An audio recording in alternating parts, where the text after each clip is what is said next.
Only $300. My dad scoffed while opening my gift. LENA covers mom's entire life. $4,700 monthly, minimum. I whispered. Those auto payments came from my backup account. Then my sister tossed a folder across the table. We voted. You need to move out by Friday. That night, I revoked all access, notified the landlord, and froze the rent split. By morning, they found out. An envelope marked confidential. Only $300? My dad scoffed, peeling back the wrapping paper like it offended him. The envelope slid onto the table, and he barely glanced at the card. LENA covers mom's entire life. $4,700 monthly minimum. What's this supposed to be? A snack? My hand tightened around the edge of the table. I'd saved for that gift. Not even from my main account. From the backup I never touched. Those auto payments came from my backup account, I whispered. He didn't hear me. Or pretended not to. His voice rose louder, like a bad comedian trying to milk the crowd. $300? Is that how you say thank you for raising you? Mom just stirred her tea. Didn't look at me. Didn't look at him either. She was always best at pretending nothing was wrong while the ceiling burned above her head. Then LENA, perfect, polished LENA, stood up with that slow, smug motion I knew too well and tossed a folder across the table. It landed with a slap. We voted, she said, like she was announcing a board decision. You need to move out. By Friday. I looked around the table. No one flinched. Not Dad, not Mom. My brother, Tim, chuckled under his breath. Even my youngest cousin kept chewing like nothing happened. That night, I revoked every access point. Utilities, gone. Shared rent split, frozen. Auto payments, canceled. Landlord, notified. They found out by morning. I didn't answer the family group chat when it exploded with confusion. Didn't read the frantic texts from Mom. But I left something on the kitchen counter before I left. An envelope marked confidential, with a little handwritten note. You built a lie on my silence. Now you can pay the bill. They acted confused for about 24 hours. Pretended like they didn't understand what had just happened. That I hadn't just revoked all access, frozen rent payments, and left a confidential envelope on the kitchen table. Then the silence shattered. It started with Mom's voicemail, that syrupy soft voice she used when she wanted something. Sweetheart, we didn't mean for it to sound like an eviction. You just need space. You know how your father is when he's stressed. He doesn't mean half of what he says. I didn't answer. Then LENA called, crying. We were joking, okay? You always overreact. It's not even your place. You've been living there rent-free for years. Lie number 1.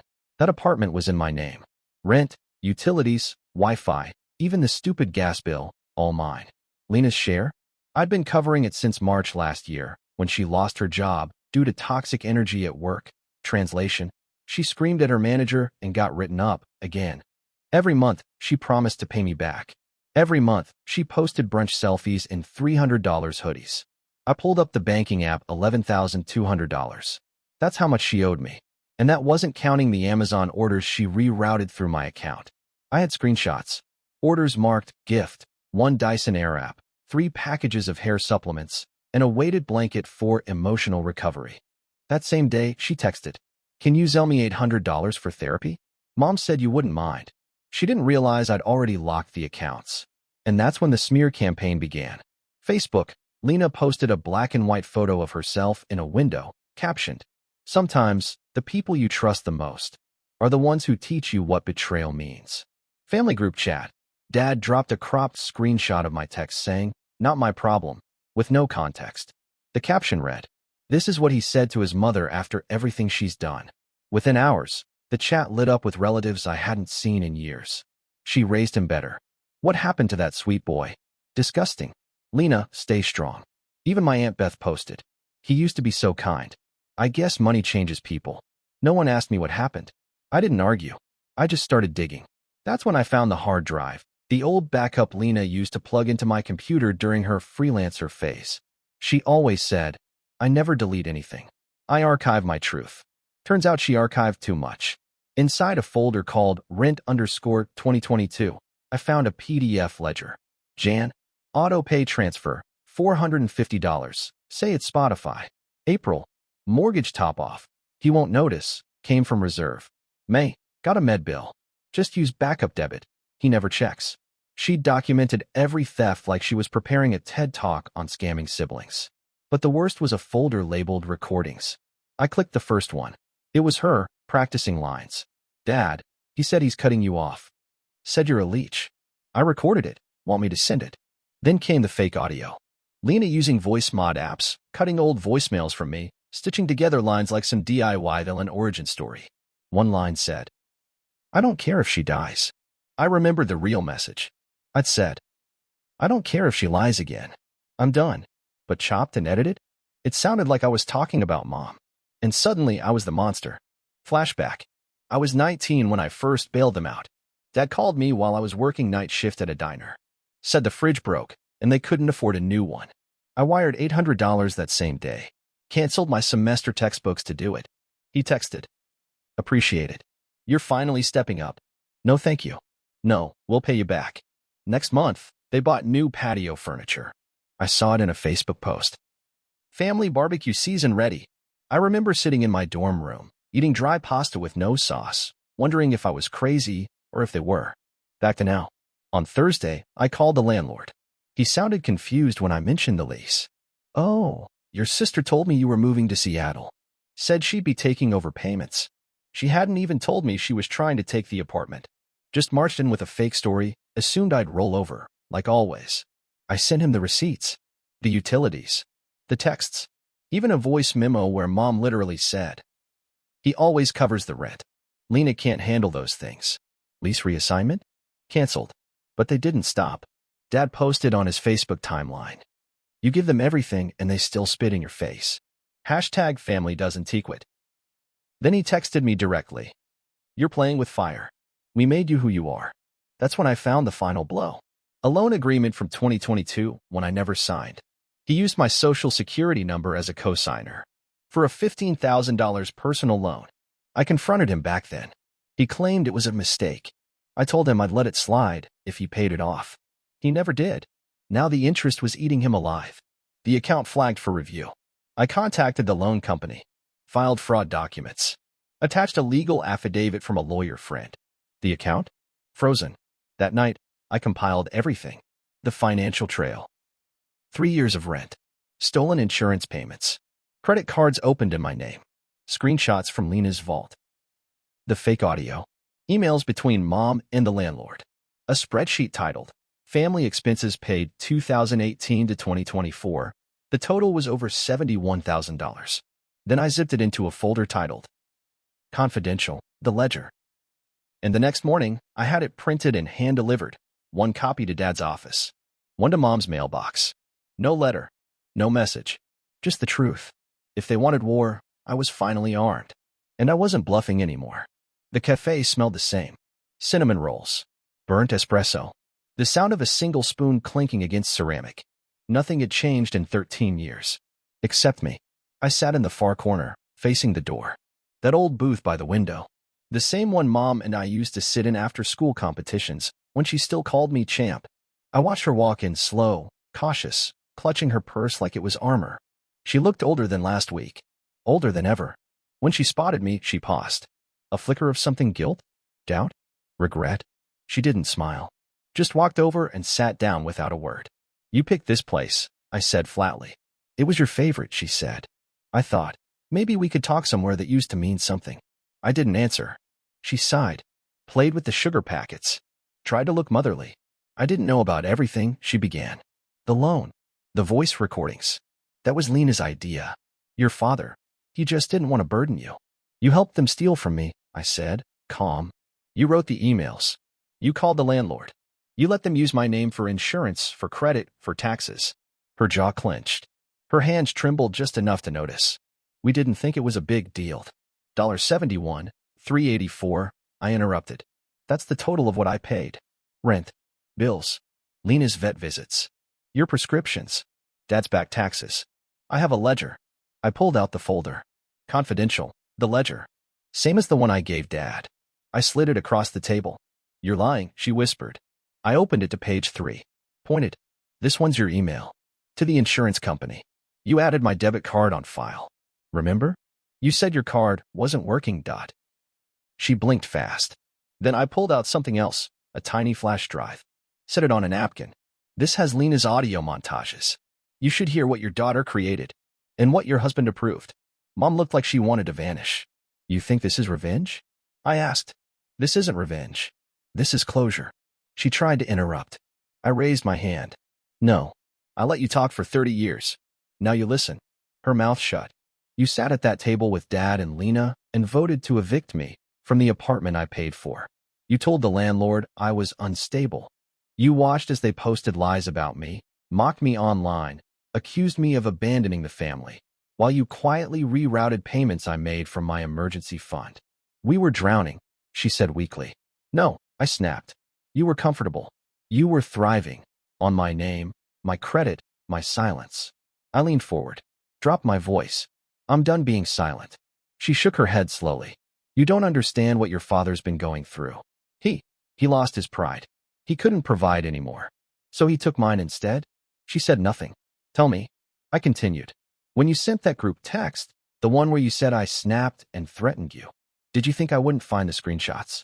LENA literally labeled them family bait on her backup drive. She paled, realized I'd seen everything. You still think this ends with me forgiving you? I said. But this isn't a movie, Mom.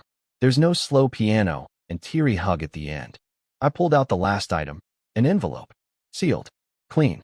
This is a formal withdrawal of all financial support. Effective immediately. Rent, insurance, cell plans, car loan, groceries. All of it.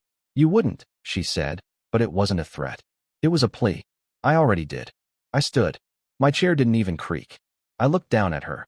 This woman who once packed me lunch for school and now helped her husband siphon my savings. You told people I turned my back on family, I said. But I didn't. I turned my back on users. Please, she whispered. If we lose the apartment, we have nowhere else to go. That's not my problem anymore, I said. And then I leaned in close. One final line. This coffee's on me. Everything else. Never again. I walked out. Didn't look back. Behind me, I heard nothing but silence. By the time I walked out of that cafe, I wasn't angry. I was done. Done being their invisible provider. Done holding shame that wasn't mine. Done carrying a family that voted me out of their lives like I was the virus, when I'd been the vaccine all along. That same night, I recorded a video. No music. No cuts. No dramatic lighting. Just me. A single shot, facing the camera in my new apartment. The one no one in the family had ever seen. Bare walls, a bookshelf, the folder, confidential, the ledger, sitting next to a steaming mug of coffee. Some of you may have heard things about me lately. I began. That I abandoned my family. That I turned my back on them. That I snapped. I paused. This isn't a story about betrayal. This is a spreadsheet. Then I walked them through it, page by page. Every rent payment. Every fake emergency. Every dollar rerouted through lies and guilt. Then I shared audio clips. Blurred names, but recognizable voices. My sister's fake messages. My dad's voice bragging about using my account. He doesn't even read the statements. That's the beauty. And then, my favorite part. The closing. If you're watching this and wondering if I'm doing this to shame them, I'm not. I'm doing it to free myself. And maybe someone else who's been made to feel like a wallet in a family photo. I posted the video at 9 p.m. By midnight, it had 48,000 views. By morning, over 600,000. That's when it started. My inbox exploded. Strangers, survivors, cousins I hadn't spoken to in years, people writing things like, "You just described my childhood. You gave me the courage to cut off my mother. I thought I was crazy. Thank you for making me feel sane." Therapists reshared it. Then came a call from a podcast host, big audience, mental health and family trauma. Then a journalist. Then a lawyer, not mine, who offered to help me go after the fraudulent accounts. Then a message from Jake, my sister's ex. What you did, it lit a match. And guess what? She's burning everything trying to put it out. I didn't respond to any of the family's messages. Not the voicemail from Dad. "You think you look strong, but this is pathetic." Not the text from LENA. "Please take it down. I'm losing everything." Not even the email from Mom. "You proved your point. Now can we stop this?"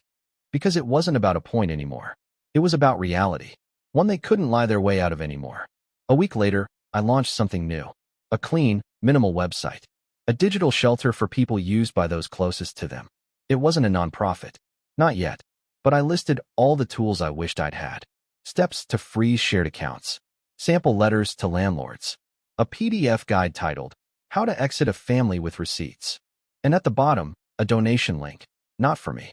For a Real Foundation that supports adults recovering from family-based financial abuse. The site blew up. Within 72 hours, over $14,000 was raised. Someone designed merch. T-shirts that said, "Blood is not equal to debt." Mugs, confidential, the ledger. Hoodies, "I'm not your ATM." Then came the most satisfying part. A friend from high school sent me a link. It was my dad's Facebook. He'd posted a video, grainy, filmed from his car. He tried to explain his side. Said I was always difficult. He claimed I was unstable to discredit me. Said the video I made was doctored. Said LENA was going through something. It had 4 likes. All bots. The top comment? "You taught him everything he knows, especially how to walk away." A few days later, I drove back to the house. Not to go in, just to stand across the street. It was dusk. Lights were off. No music. No laughter. No fake family dinners. The garden was overgrown. The trash bins overflowing. The place looked like it was trying to forget itself. I dropped one last envelope in their mailbox. Inside, a photocopy of the final withdrawal form. Signed. Notarized. One sentence scribbled in red ink. "I stopped paying for your silence. Start living with the noise." I left town that weekend. New city. New keys. New number that started with an area code no one in that house would ever know. And just before I turned off the lights in my new place, I took one last look at the framed print I'd hung above my desk. A gift from someone who'd watched the video and said it saved their life. It read, "Not a villain, not a victim, just finally unavailable." And I smiled, because for the first time in years, I owed them nothing, not even goodbye. I started with the contacts list. Scroll, tap, delete, mother, father, LENA, Tim, Claire, Uncle Jim, even the cousin I liked for 5 minutes in 2009. All gone. Then came the socials. I opened Facebook, not to post, not to read, just to purge, unfriend, unfollow, block, group chat, family time, left, WhatsApp, mom's birthday planning exit group, shared calendar invite for dad's therapy Zoom declined. Permanently. I didn't just leave.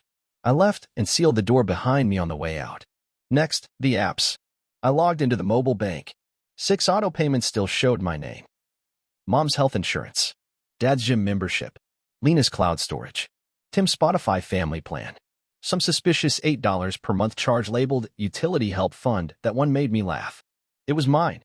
From 3 years ago. Still being charged. Still ignored. I hit cancel on everyone.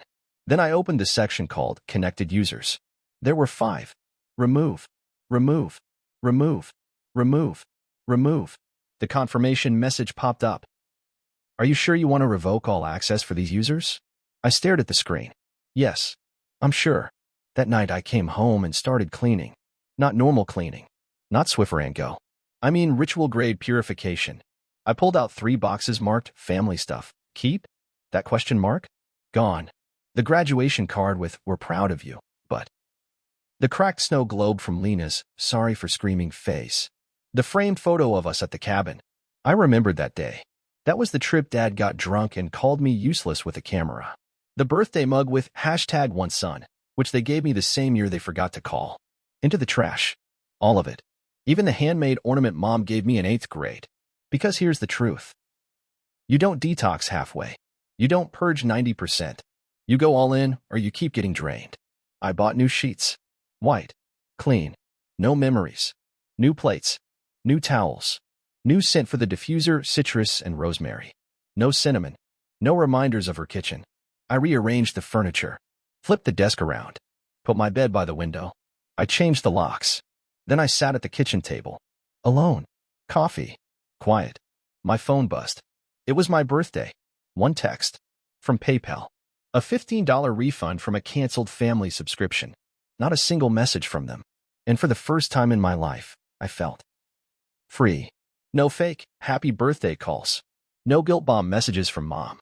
No passive-aggressive Facebook posts from LENA like, "Some people forget who raised them." Just me. A clean apartment. A full fridge. And a cake I bought myself, pistachio, no frosting. Exactly how I like it. I poured a glass of wine. Lit one candle. Sat on the floor. To me, I whispered, for surviving everyone else. I took a bite. And smiled. Because this wasn't loneliness. This was detox. And finally, I could breathe.